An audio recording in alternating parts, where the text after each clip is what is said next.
श्री राम। शंखनाद में आपका स्वागत है। अरविंद केजरीवाल को बेल मिले ना मिले, लेकिन बेल से पहले उन्हें एक बड़ा झटका जरूर लगने वाला है और ये झटका उन्हें एमसीडी से आने वाला है। एमसीडी के स्टैंडिंग कमेटी के चुनाव और वार्ड कमेटियों में चेयरपर्सन के चुनाव अरविंद केजरीवाल के लिए एक नई मुश्किल लाने वाले हैं। 4 सितंबर को ये चुनाव है और 5 सितंबर को अरविंद केजरीवाल की बेल को लेकर सुप्रीम कोर्ट में सुनवाई है। उसका तो जो फैसला होगा वो तो बात की बात है, लेकिन 4 सितंबर को अरविंद केजरीवाल को जो झटका लग सकता है उसकी चिंता उन्हें अभी से सताई जा रही है। और केजरीवाल ही नहीं बल्कि पूरी आम आदमी पार्टी इसी चिंता में है कि एमसीडी के चुनाव जीतकर भी वो शायद स्टैंडिंग कमेटी में बहुमत हासिल ना कर पाए।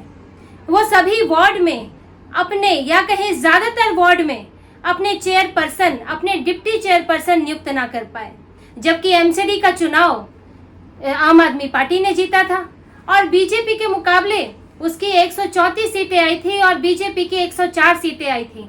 फिर भी आम आदमी पार्टी अपना वर्चस्व नहीं बना पा रही है, जिसके कारण आम आदमी पार्टी ने स्टैंडिंग कमेटी का चुनाव 1.5 साल टाला।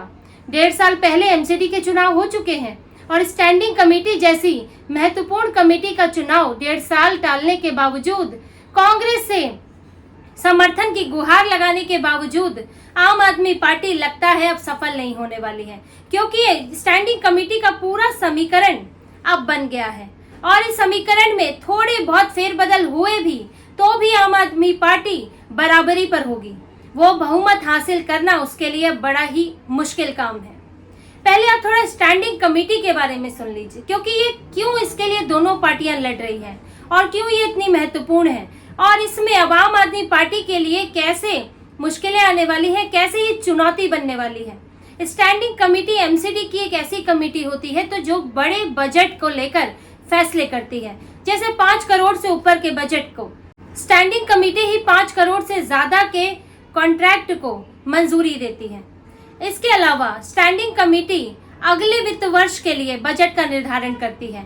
इस वित्त वर्ष के लिए कर सकते हैं, लेकिन अगर कोई योजना ऐसी है जो सालों में पूरी होनी है तो हर साल के खर्च का निर्धारण स्टैंडिंग कमेटी ही करती है। स्टैंडिंग कमेटी महत्वपूर्ण पदों पर नियुक्तियां भी करती है। ये स्टैंडिंग कमेटी की मंजूरी के बिना नहीं हो सकता।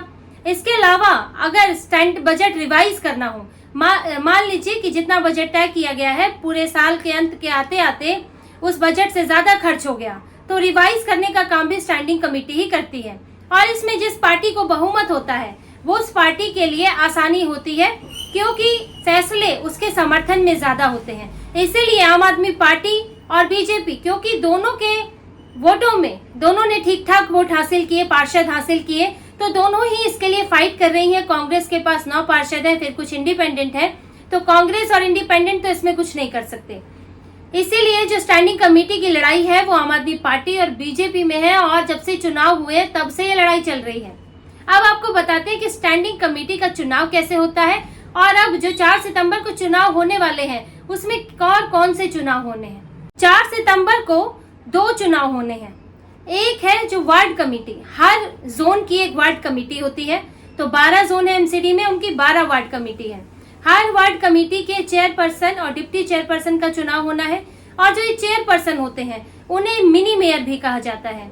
जिस तरह से पूरी एमसीडी के संबंध में मेयर उससे लेकर जुड़े कुछ अधिकार है, कुछ फैसले लेता है, विशेष अधिकार है, उसी तरह से उस जोन में वो जो चेयरपर्सन और डिप्टी चेयरपर्सन है उनके अधिकार है। चेयरपर्सन का फैसला जो है फाइनल होता है, तो वो जोन का मिनी मेयर है। वो तय करता है कि यहाँ इस जोन में किस चीज में बजट लगेगा, लगना चाहिए या नहीं, कौन सी योजना आनी चाहिए, किसकी जरूरत है और क्या एमसीडी से आगे जरूरत है। तो ये जो जोन है उसमें जो वार्ड कमेटी है उसके चेयरपर्सन का फैसला होता है। अब इसका चुनाव है। इसके अलावा स्टैंडिंग कमेटी के सदस्यों का चुनाव है।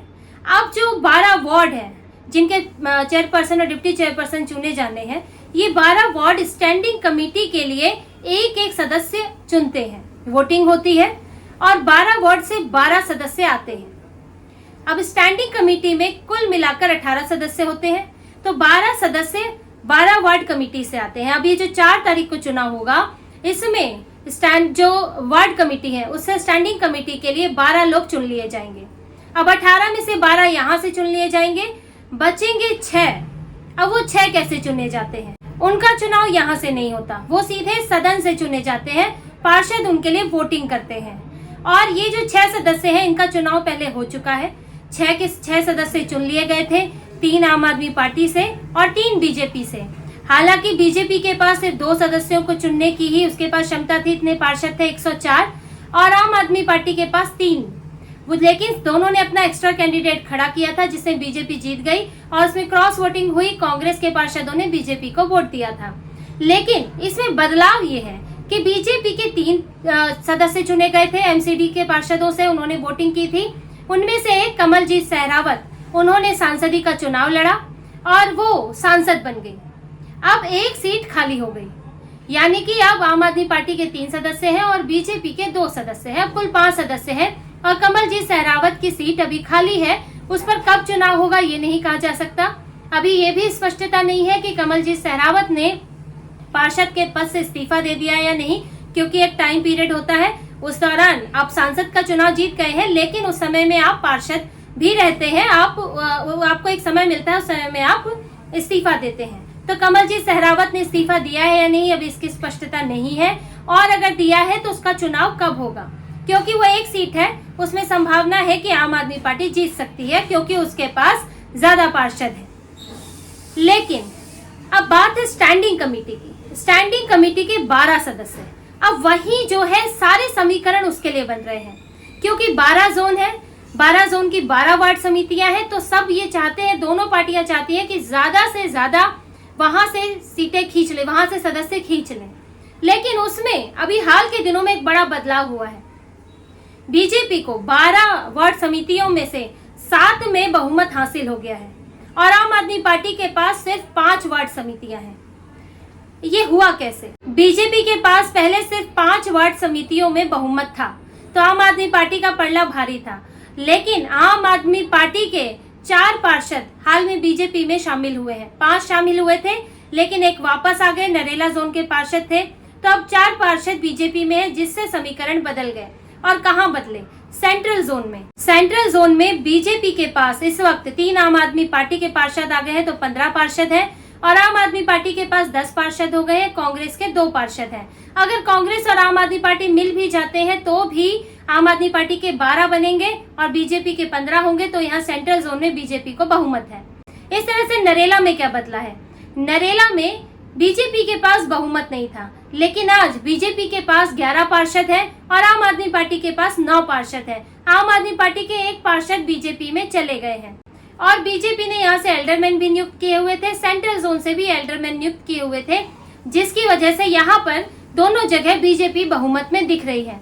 और बाकी जोन में बीजेपी को पहले से ही बहुमत हासिल है। और आम आदमी पार्टी के लिए कांग्रेस ने भी एक बुरी खबर सुना दी है कि कांग्रेस आम आदमी पार्टी को एमसीडी में समर्थन नहीं देगी और आम आदमी पार्टी यहाँ से सिर्फ 5 सदस्य चुनकर ले जा सकती है और बीजेपी के पास यहाँ पर 7 सदस्य हैं। तो अब देखिए 7 यहाँ से हो गए बीजेपी के पास, 2 सदस्य उनके एमसीडी के जो चुनाव हुए थे, एमसीडी के पार्षद जिन्हें चुनते हैं सदन से, वो चुनकर आए, तो 7 2 9 हो गए। और आम आदमी पार्टी के पास वार्ड समिति से 5 सदस्य जाएंगे और 3 उनके सदस्य हैं जो सदन से चुनकर आए थे, अब 5 3 8 हो गए। तो फिलहाल जब तक कमलजीत सहरावत की जगह चुनाव नहीं हो जाता तब तक तो बीजेपी पूरी तरह वार्ड कमेटी में, स्टैंडिंग कमेटी में बहुमत पाती दिख रही है। ये आंकड़ा 9 और 8 का दिख रहा है। अगर कल को कमलजीत सहरावत की जगह चुनाव होता है और अगर उससे आम आदमी पार्टी जीत भी जाती है तो भी 9-9 की बराबरी होगी और आम आदमी पार्टी बहुमत हासिल नहीं कर पाएगी।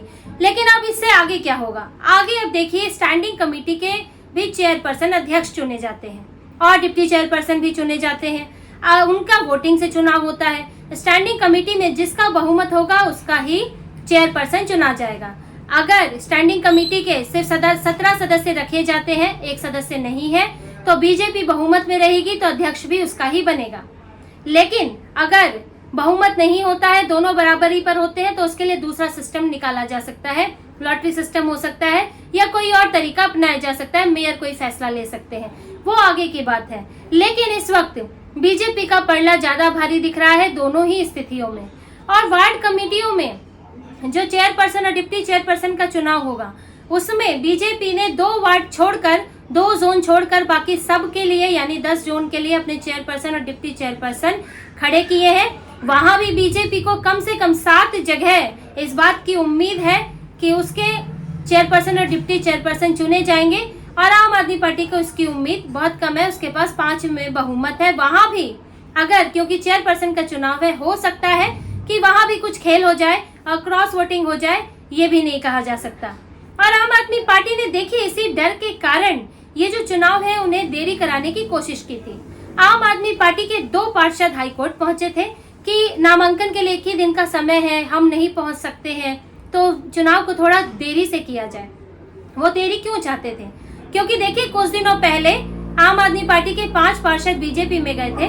1-2 दिनों के बाद वो वापस आम आदमी पार्टी में आ गए। उन्होंने कहा अरविंद केजरीवाल मेरे सपने में आए और आम आदमी पार्टी में इस बात की उम्मीद जग गई कि उन्हें हो सकता है कि वो दूसरे पार्षदों को भी यहाँ ला सके और वार्ड समिति का पूरा समीकरण बदल सके। लेकिन हाई कोर्ट ने इस याचिका को खारिज कर दिया। कोर्ट ने कहा जब आप याचिका डाल सकते हैं तो आप नामांकन भी भर सकते हैं और आपको इतने दिनों पहले ही पता था कि एमसीडी के लिए चुनाव स्टैंडिंग कमेटी का होने वाला है, तो आपको इसके लिए गंभीरता दिखानी चाहिए थी। तो याचिका खारिज हो गई। अब चुनाव 4 सितंबर को ही होगा और ये बेचैनी अब आम आदमी पार्टी को खाई जा रही है। केजरीवाल तो जेल से ही परेशान है कि चुनाव जीतकर भी एमसीडी में फायदा क्या हुआ।